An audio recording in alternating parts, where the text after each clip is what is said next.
आइए जानते हैं आज के कुछ प्रमुख अंतर्राष्ट्रीय खबरों को, लेकिन उससे पहले एक नजर आज के हेडलाइंस पर। बिहार विधानसभा में मिली शराब की खाली बोतलें, तेजस्वी बोले सीएम के चैम्बर से कुछ दूर पर कई ब्रांड उपलब्ध। दिल्ली एयरपोर्ट पर 6 घंटों तक करना पड़ सकता है इंतजार, ओमिक्रॉन पर 1 दिसंबर से नए नियम लागू। केंद्र का दावा, आरटीपीसीआर रैपिड एंटीजन टेस्ट से नहीं बच सकता ओमिक्रॉन। दिसंबर में करवट लेगा मौसम, यूपी राजस्थान समेत इन राज्यों में होगी बारिश, बढ़ेगी ठंड। पराग अग्रवाल बने ट्विटर के नए सीईओ, तो कंगना रनौत बोली बाय चाचा Jack. UP TET 2021 paper viral होने के मामले में परीक्षा नियामक प्राधिकार संजय उपाध्याय निलंबित।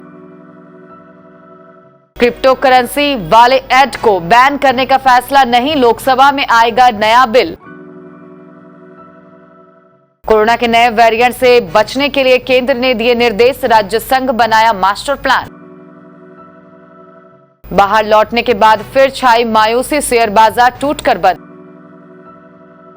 और ओमिक्रॉन वेरिएंट के खतरे के बावजूद होगा टीम इंडिया का दौरा, दक्षिण अफ्रीका सरकार ने दिया जवाब। शराबबंदी वाले बिहार में अब विधानसभा परिसर में ही शराब की खाली बोतलें मिली हैं। बिहार विधानसभा के परिसर में शराब की कई खाली बोतलें मिली हैं। इस पर अब सियासत भी शुरू हो गई है। पूर्व डिप्टी सीएम और आरजेडी विधायक तेजस्वी यादव ने मुख्यमंत्री नीतीश कुमार से इस्तीफे की मांग की है। उन्होंने कहा कि शराब की खाली बोतलें मिलने पर अब मुख्यमंत्री को इस्तीफा दे देना चाहिए। विधानसभा परिसर में खाली बोतलें मिलने की खबर आने के बाद तेजस्वी यादव भी इसे देखने पहुंचे। उन्होंने इसका वीडियो भी ट्विटर पर शेयर किया। इस ट्वीट में उन्होंने लिखा अद्भुत। उन्होंने कहा कि मुख्यमंत्री के चैम्बर से कुछ कदम की दूरी पर ही अलग अलग ब्रांड की शराब उपलब्ध है। अद्भुत। बिहार विधानसभा परिसर के अंदर में शराब की बोतलें बरामद। कोरोना के ओमिक्रॉन वेरिएंट को लेकर उपजे खतरे के बाद सरकार ने अंतर्राष्ट्रीय यात्रियों के लिए भारत आने से जुड़े नियमों में बदलाव किए हैं। इसको लेकर संशोधित गाइडलाइन 1 दिसंबर से प्रभावी हो जाएगी।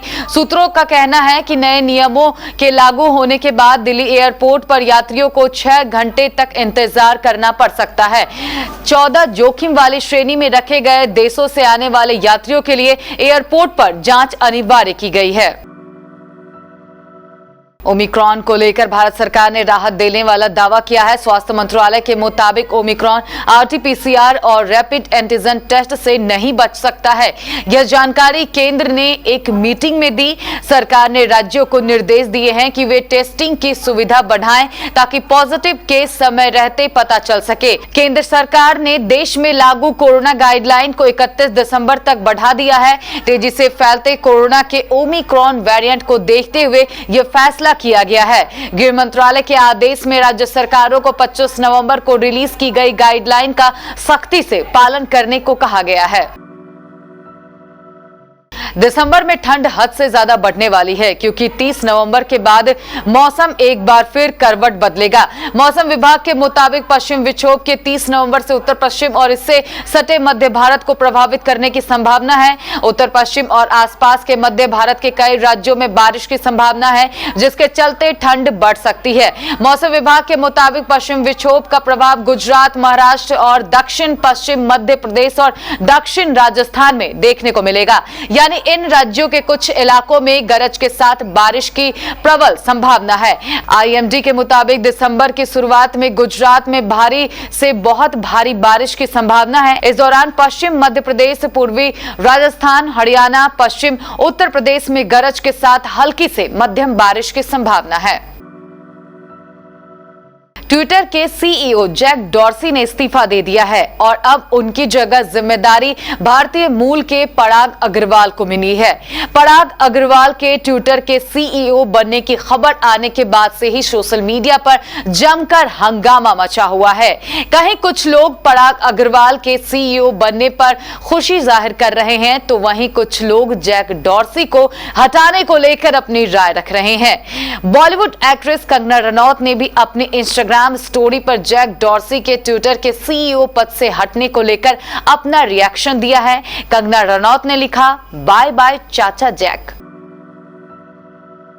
उत्तर प्रदेश में शिक्षक पात्रता परीक्षा 2001 का रविवार को पेपर इंटरनेट पर वायरल होने के कारण मामले में सीएम योगी आदित्यनाथ की कार्रवाई जारी है। परीक्षा निरस्त करने और मामले की जांच उत्तर प्रदेश एसटीएफ को सौंपने के बाद सरकार ने एक और बड़ा एक्शन लिया है। उत्तर प्रदेश शिक्षक पात्रता परीक्षा 2021 का पेपर वायरल होने के मामले में योगी आदित्यनाथ सरकार ने परीक्षा नियामक प्राधिकार संजय उपाध्याय को निलंबित कर दिया है। संजय उपाध्याय पर ही इस परीक्षा के आयोजन की जिम्मेदारी थी। सरकार ने पेपर लीक होने के मामले में को उनकी बड़ी चूक माना है। निलंबन की अवधि में संजय उपाध्याय को लखनऊ में उत्तर प्रदेश बेसिक शिक्षा निर्देशक के कार्यकाल से संबद्ध किया गया है।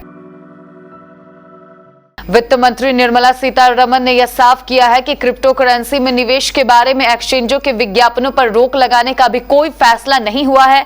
वित्त मंत्री ने कहा कि क्रिप्टो करेंसी को लेकर लोकसभा में एक नया बिल पेश किया जाएगा। गौरतलब है कि क्रिप्टो करेंसी पर जब सख्ती बरतने की तैयारी हो रही है तो यह सवाल उठाया जाने लगा है कि आकर्षक रिटर्न देने के इनके विज्ञापनों पर भी रोक लगाई जानी चाहिए, लेकिन वित्त मंत्री ने फिलहाल ऐसी किसी संभावना से इनकार किया है। वित्त मंत्री निर्मला सीतारमण ने बताया कि बिल पर नए सिरे से काम हुआ है। अब हम नया बिल लेकर आए हैं। एक बार फिर इसे कैबिनेट की मंजूरी मिलने के बाद संसद में पेश किया जाएगा। कोरोना वायरस का खतरनाक वेरिएंट ओमिक्रॉन के कई देशों में फैलने से भारत में भी चिंता बढ़ गई है।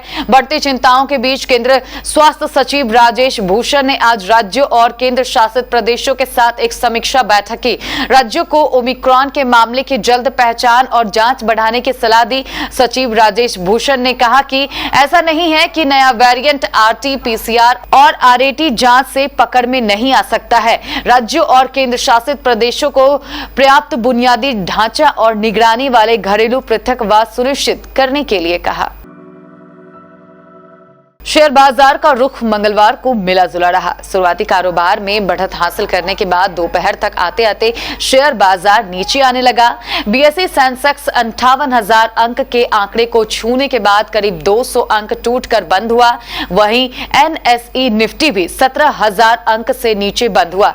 बीते सप्ताह शुक्रवार को सेंसेक्स 1688 अंक की बड़ी गिरावट के साथ बंद हुआ। ऐसे में सोमवार को जब बाजार खुला तो वहां तेजड़ियां रुख देखा गया। मंगलवार को भी कारोबार की शुरुआत में ये रुख बरकरार रहा और सेंसेक्स एवं निफ्टी दोनों ही तेजी के रुख के साथ खुले।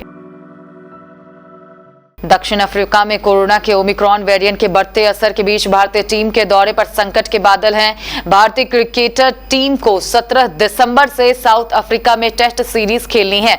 अब दक्षिण अफ्रीका के विदेश मंत्रालय ने इस मुद्दे पर बयान दिया है और पूरा भरोसा दिलाया है कि टीम इंडिया के लिए सुरक्षित माहौल तैयार किया जाएगा। दक्षिण अफ्रीका के विदेश मंत्रालय ने इसी के साथ BCCI का शुक्रिया किया है क्योंकि इंडिया ए की टीम अभी भी साउथ अफ्रीका में है और तमाम अटकलों के बावजूद दौरे को चालू रखे है। बता दें कि टीम इंडिया का साउथ अफ्रीका दौरा 17 दिसंबर से शुरू हो रहा है, जिसमें 3 टेस्ट मैच, 3 वनडे और 4 T20 मैच खेले जा रहे हैं। भारतीय टीम को 8 दिसंबर को भारत से रवाना होना है। हालांकि साउथ अफ्रीका में कोरोना के नए ओमिक्रॉन वेरिएंट के आने के बाद इस दौड़ को लेकर कई तरह के कयास लगाए जा रहे हैं। भारत सरकार ने भी इस दौड़ पर नजर बनाए हुए है और साउथ अफ्रीका में हो रही हर घटना पर नजर बनाए हुए है।